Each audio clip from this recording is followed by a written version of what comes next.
Hello, hi guys! Magandang hapon sa inyong lahat. This is Shun Rodriguez, Mama Sagari Channel, a faith reader or Zomata reader. So ngayong hapon na to, bigyan natin ang sabihin sa iyo ng ating mga gabay. So this is a weekly gabay for the month of March 22 hanggang March 28 for the sign of Capricorn. So Capri, welcome to my channel. Ano kayang messages, advices, ng spirit guides ang ating masasaga for today's video?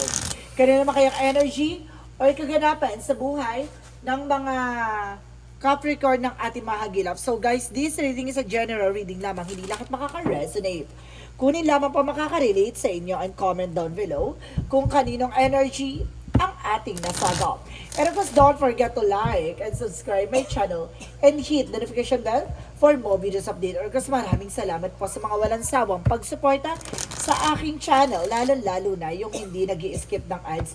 Naway pagpalain kayo ng Diyos at may kapal, siksik-liglig na gumapaw na biyayang manang balik sa inyo. So guys, let's see what is the messages, advices sa iyo ng ating angel spirit.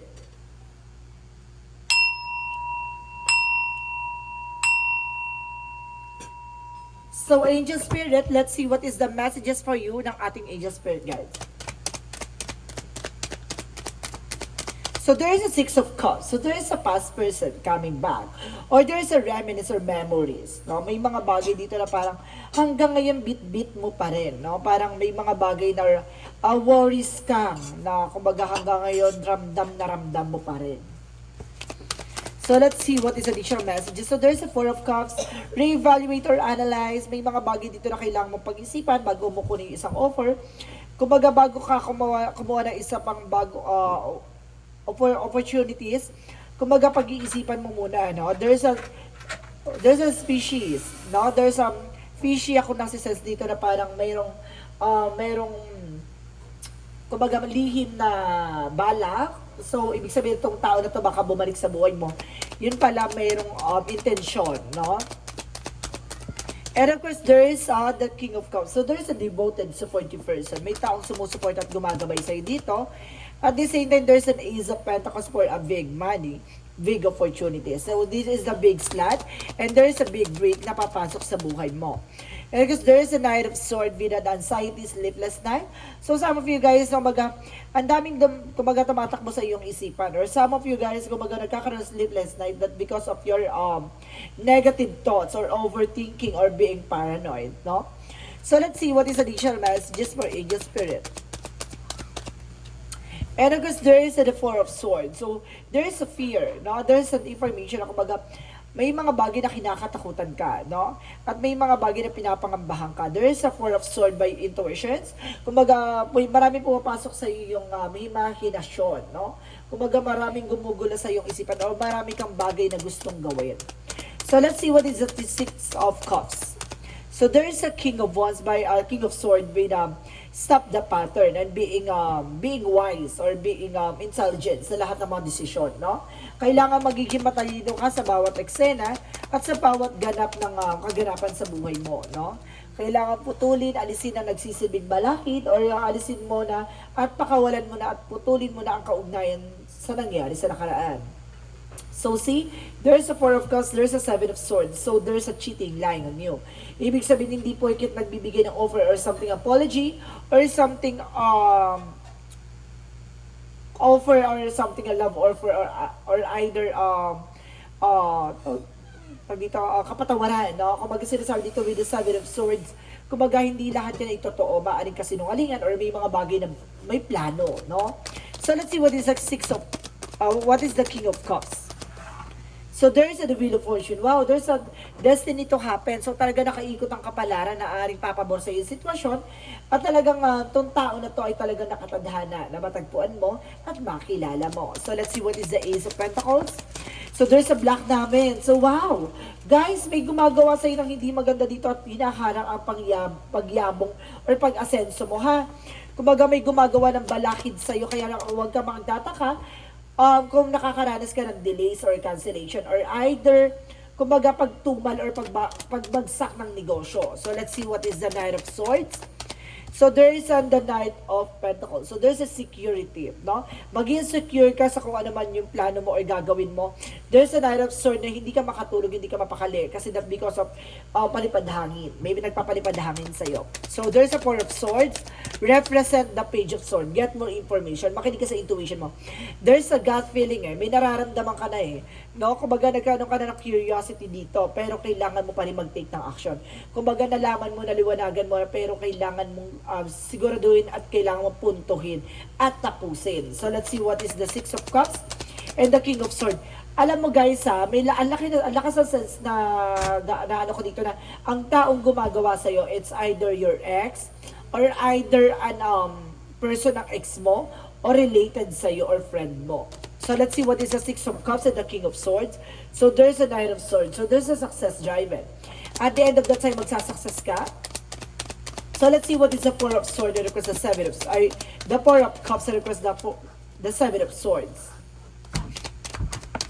So there is the Temperance, a perfect timing. So this is the moment na parang maging kalmado ka, kailangan mo lakasan ang pakiramdam mo, mag-observe ka, mag-analyze ka, i-visualize mo kung ano yung mga possibilities or something na pinanggagalingan ng eksena na yon. Baka may plano, no? Pero because there is the Six of Swords by transition at makakaalis ka sa situation. Itong tao na to yung magdadala sa iyo sa bagong eksena. At itong tao na to ang magpapatunay na babaguhin ang tadhana. So let's see what is the Ace of Pentacles and of course the Black namin. So there's a King of Pentacles. So this is the thing na kailangan mo maging practical this time, no? Sa lahat ng plano mo or sa lahat ng mga gagawin mo, kailangan maging practical ka. Knight of Swords, because the Knight of Pentacles represent the Death card. This is the ending and a new beginning. So may mga bagay na kailangan mong tapusin. May mga bagay na kailangan mong waksiin at wakasan. So may mga bagay na kailangan maging secure ka kung ano man ang goals mo, even your territory, even your love life. Kailangan protection at pangalagaan mo. This is the transformation na magdadala sa iyo ng pagbabago. So let's see what is the Four of Swords. And of course, the Page of Swords. So this is the judgment for a wake-up call. May sign sa iyo binibigay ang ating angel spirit na kaya ka siguro nanaginip ng kung ano-ano or kaya siguro hindi ka makatulog kasi there's something wrong na kailangan mo you need to take an action. The judgment is a wake-up call.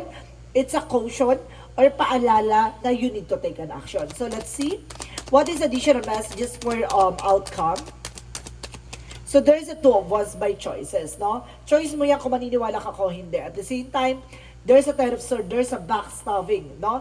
Betrayal. Because there's an information na talagang ginawang ka nito na tinraidor ka behind your back. At the same time, kumbaga nagkaroon din ng inside job. So it means, kumbaga itong taong gumagawa sa'yo ay maaaring nakapalibot sa'yo. So let's see. Additional messages for career.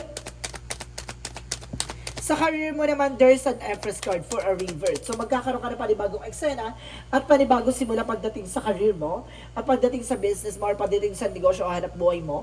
And because there's a Six of Wands for a victory is yours. So magtatagumpay ka kumbaga sa larangan na yan, no? So let's see what is additional messages for love life. So there's a Five of Swords. Kumbaga magkakaroon ka ng self-sabotage dito. Kaya huwag kang maging marupok, no? Itong tao na to susubukin ang tiwala mo, no? Kung hanggang saan ka ulit mabubudol or mauulol niya, no? Kumbaga kaya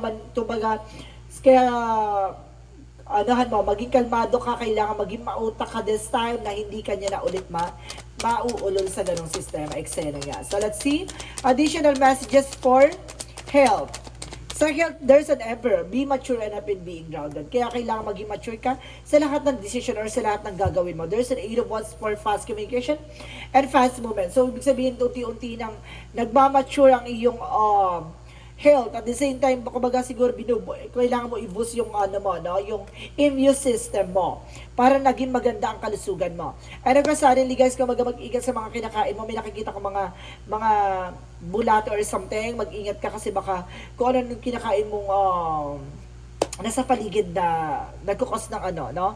Kumbaga, kailangan mo siguro magpurga or something. So let's see, what is additional messages for angel spirit for magical fairy messages?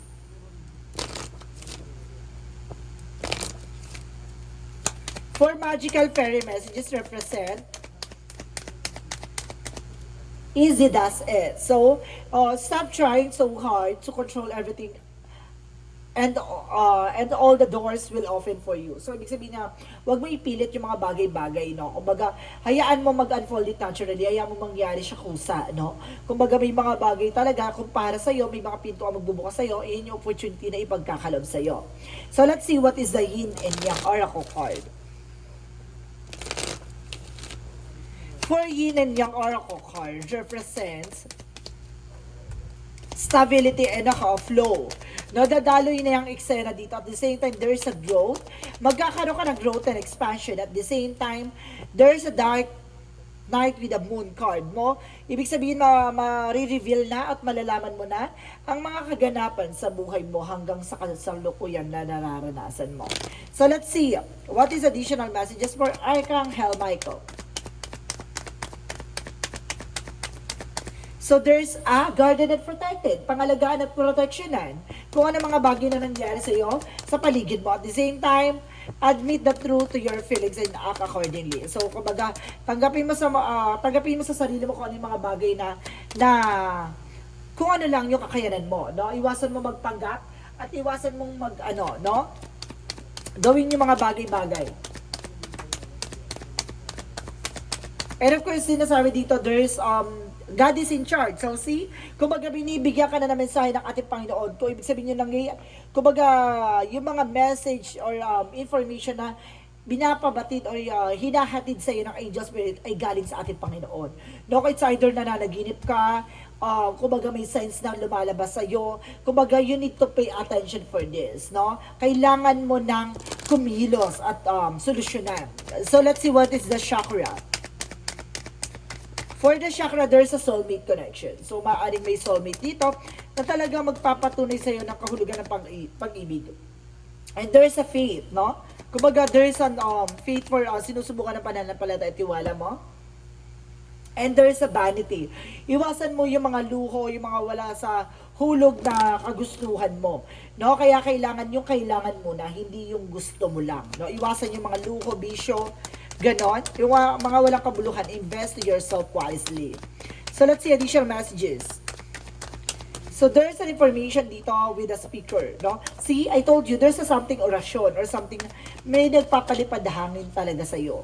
And I guess there's a light and love. So, ibig sabihin, magbibigay kaliwanagan pagdating sa buhay, pag-ibig. No, meron ditong taong hindi maka-move on, guys. And there's a book, no? Baga sinasabi dito, kumbaga, ikaw na yun nandun sa chapter mo, kaya kailangang galingan mo. At lahat ng mga bagay na mababasa sa libro mo ay maaaring lahat ay tumpak para sa iyo. No? May mga bagay na kailangan mo pag-ingatan at may mga bagay na kailangan mo pakakatandaan. Lahat ng mga dapat mo natutunan sa mga nakaraang mong eksena. So, let's see what is the Monsology. For Monsology, for be bold and make the first move. So, ibig sabihin, kung hindi ka mag-take ng action, walang mangyayari sa situation. And see, nothing will come in this situation. See, walang mangyayari sa situation kung hindi ka mag-take ng action. At the same time, balance is spiritual and practicality. So, kailangan mo maging balance, no, sa spiritual at practical. Kasi, kumbaga, kung okay ka naman sa health, at kung okay ka naman, nagpa-check up ka, okay ka naman, walang findings, there's something wrong, no? There's a spiritual problem. So, let's see, what is the energy? And the energy represents walking away. So, kailangan mo nang tumalikod o umalis sa situation. At the same time, there's a victory is yours. Talaga mapagtatagumpayan mo.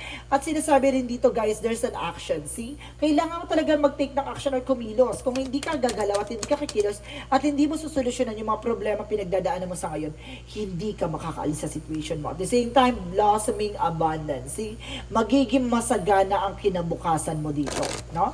Siksik-liglig nag-uumapaw pa. So, let's see additional messages for angel spirit.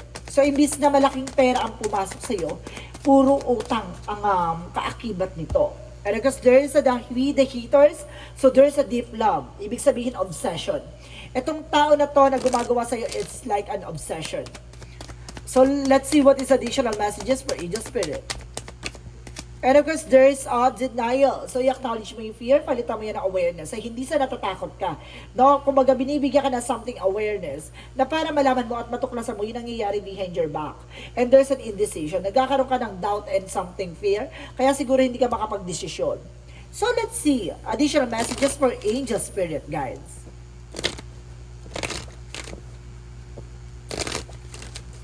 For angel spirit guide, please give me information. So there's a goddess inside. So see, may pangitain, may pinapakita na sa iyo yung mga gabay. May mga bagay na kailangan mong pakinggan at kailangan mong pansinin. And because there is a God for the Sun card. So this is the opportunity for you para maliwanagan ka sa nangyayari behind your back. At the same time, there's a truth reveal. Ang katotohanan talaga ay may ilalatad at may ilalahad. At the same time, there's an inner truth. Yun ang katotohanan, no? Sa pansarili mong eksena, no? There's a communication. So, ibig sabihin nito, kumbaga nakakakuha siya ng information sa'yo. So, let's see what is Arcangel Raphael. And there's a give us your care. So, this is the opportunity na i-let go mo na, no? Yung mga bagay dito ay ginagabayan ka ng ating angel spirit. So, let's see what is the angel's answer.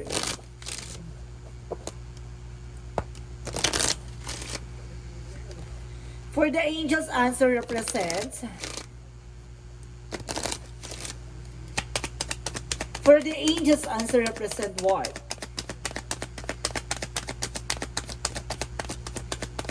Okay, one more card. Okay, thank you. So, sinasabi dito guys, in the near future, no? Sa nalalapit mong future, may mga bagay na magaganap, no? At may mga pagbabago magaganap. There's a taken action. Talagang kilos, see? Diba? Action, action, action. So, kailangan mo see, helpful people. Maraming taong tutulong sa'yo or may marami kang taong tinutulungan. So, let's see what is the romance angels. Pagdating sa buhay pag-ibig, ano kayang nagaganap sa pag-ibig mo ngayon? And of course, there is a wedding. So, some of you magkakaroon ka na ng something higher level of commitment. Parang gano'n, kakasal ka na or kasal ka na. Or there's an attraction. See? Itong tao na to attracted pa rin sa'yo. See? Baliw na baliw pa rin to sa'yo. No? Itong tao na to. So, let's see what is the Jesus loving quotes. Your faith has saved you. Go in faith. So, see? Ang paniniwala at pananampalataya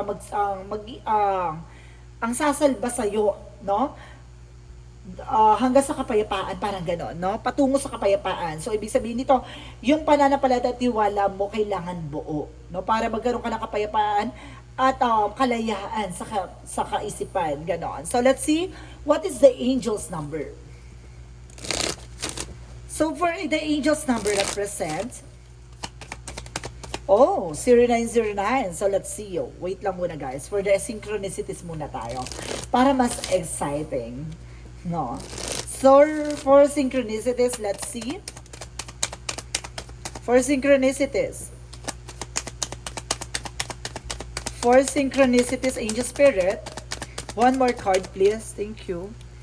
So, sinasabi dito, guys, there's a loss. No, meron ditong nawalan or something na hanggang ngayon, no, bit-bit pa rin yung pagkawala mo. And there's a storyteller. Meron ditong kumbaga, meron ditong chismosang inggitera, storyteller. No, may mga nagkukwento ng mga issue or something. And there's a rebel. See? Rebelde or kumbaga there's a rebellious na maaaring itong tao na to kumbaga iniwan mo tapos itong chinika kinuwento ko kung kanino or either itong tao na to kumbaga naghihimagsik dahil sa pagkawala mo. And because there's a 0909 for new beginning. So sinasabi dito, great chance and opportunity, courage and accomplishments, ending and conclusions, big love. Look out for opportunities that might be a game changer. You are completing something major. It feels good to level up. Close the old chapter. A new adventure will unreveal. See? Kung pakawalan mo na yung nangyari sa isa nakaraan, kailangan mo na mag-move on. Or either kailangan niya na mag-move on sa ayaw at sa gusto niya. So, ibig sabihin nito, i-close mo na yung chapter na yon, no? Nandito na tayo sa bagong era. There's a new era is here. So, kailangan na kamong mag-move on, no? Tigil-tigilan niya na kamo. Charis, So, let's see what is the messages of life. So, let's see what is the messages of life. Represents discovery. So, marami ka pa madi-discover. Today, I release my old beliefs, conviction and preconceived notion in their place. I seek new ideas, innovation, and endless possibilities. I am adaptable. I am able to see beyond my previous limitation and discover greater worlds inside me. So, see, marami ka pang matutuklasan at marami ka pang malalaman. Yung mga akalain mong hindi mo lubos maisip na makukuha mo at matatanggap mo. At yung mga bagay na yun ay manggagaling talaga sa iyo at sa Panginoon. So, ibig sabihin, kumaga, handa ka dapat sa mga bagay na pagbabago at bagong simula na magaganap sa buhay mo. So guys, this is a weekly gabay for the month of March 22 hanggang March 28 for the sign of Capricorn. So Capri, maraming salamat for this wonderful reading. So once again, this reading is a general reading lamang, hindi lahat makaka-resonate. Kunin lamang po makaka-relate sa inyo and comment down below kung kaninong energy ang ating nasagap. And because don't forget to like and subscribe my channel and hit the notification bell for more videos update. Because maraming salamat po sa mga walang sawang pagsuporta sa akin channel, lalo-lalo na yung hindi nag-skip ng ads. Naway pagpalain kayo ng Diyos at may kapal, siksik, liglig na gumapaw na biyayang manang balik sa inyo. Maraming salamat po and see you in the next video. Bye-bye and babush!